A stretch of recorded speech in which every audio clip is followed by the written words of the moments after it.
Baik, Assalamualaikum warahmatullahi wabarakatuh. Selamat datang. Jadi di sini aku mau coba ngejelasin influenza itu dan teman-temannya antivirus sesimpel mungkin, semudah mungkin, dan sesingkat mungkin. Karena ini banyak influenza, HIV, hepatitis, dan herpes.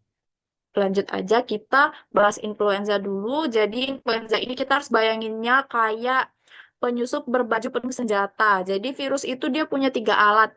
Yang namanya tuh hemaglutinin, neuraminidase, sama M2.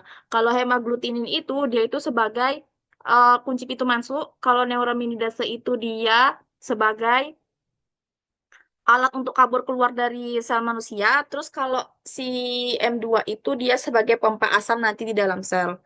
Sesuai namanya, kalau M2 ion channel inhibitor ini yang amantadin, limantadin, dia bakal mencegah pompa asam M2 itu jadi nggak bisa tersembur keluar isi dari virus, jadi nggak terbentuk virusnya. Kalau misal isi dari virus ini nggak bisa masuk ke dalam nukleus. Terus untuk neuraminidase inhibitors, obat-obat ini, Citabivir dan teman-temannya, neuraminidase inhibitors ini nanti dia sesuai namanya mencegah si neuraminidase ini untuk kabur keluar dari sel manusia. Jadi dia virusnya udah jadi tapi nggak bisa keluar, akhirnya dia nanti numpuk numpuk di dalam sel, terus nanti dia mati. Terus untuk obat endonuclease inhibitors, balsafir, nanti dia masuk ke dalam inti sel. Jadi mRNA virus itu nanti dia menghancurkan mesin fotokopi si mRNA virus, jadi nggak bisa dibuat dan produksi virusnya itu nanti berhenti total. Itu untuk influenza. Obat-obatnya juga. Terus kalau virus HIV itu dia dia masuk tapi bukan mencuri saja seperti kayak si influenza. Kalau HIV ini nanti dia masuk terus nanti dia bersemayam di dalam sel manusia, nanti dia mengambil jati diri dari sel ini yang harusnya bekerja untuk manusia, nanti malah jadi pabrik virus untuk si HIV tersebut. Nah, di sini kalau HIV itu dia punya dua kuncinya. GP120 itu nanti diberikan dengan CD4 reseptor, si reseptornya ini, tapi dia juga punya koreseptor CCR5 atau CXCR4.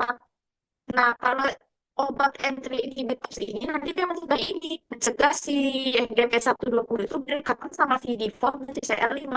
Itu obatnya yang Enfuvirtide dan teman-temannya ini. Lanjut golongan obat NRTI sama NNRTI, abacavir, doravirin dan teman-temannya ini nanti dia mencegah enzim reverse transkriptase. Jadi enzim reverse transkriptase ini dia nanti harusnya dia bakal memilin yang RNA virus HIV itu nanti jadi rantai ganda helix DNA si virus HIV.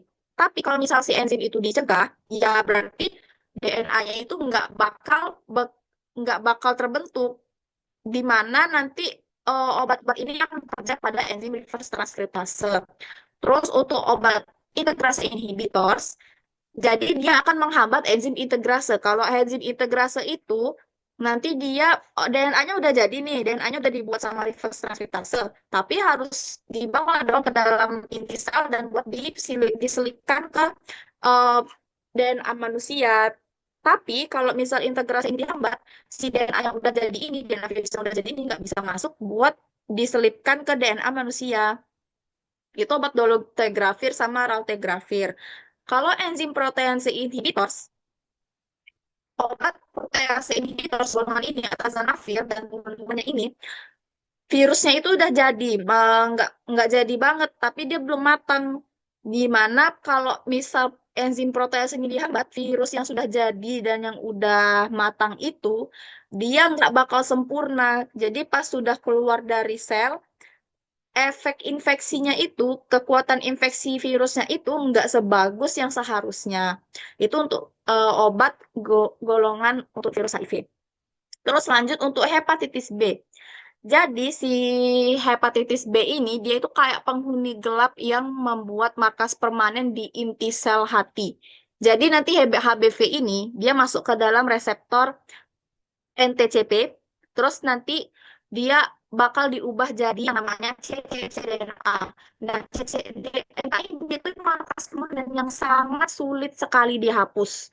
Jadi dari sini produksi si pgRNA nanti diubah jadi DNA virus baru ini bakal bakal susah buat dihilangin.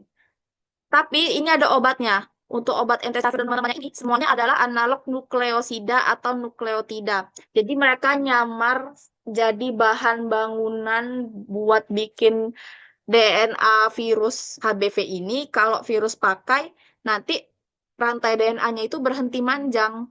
Jadi virus barunya nggak terbentuk lagi.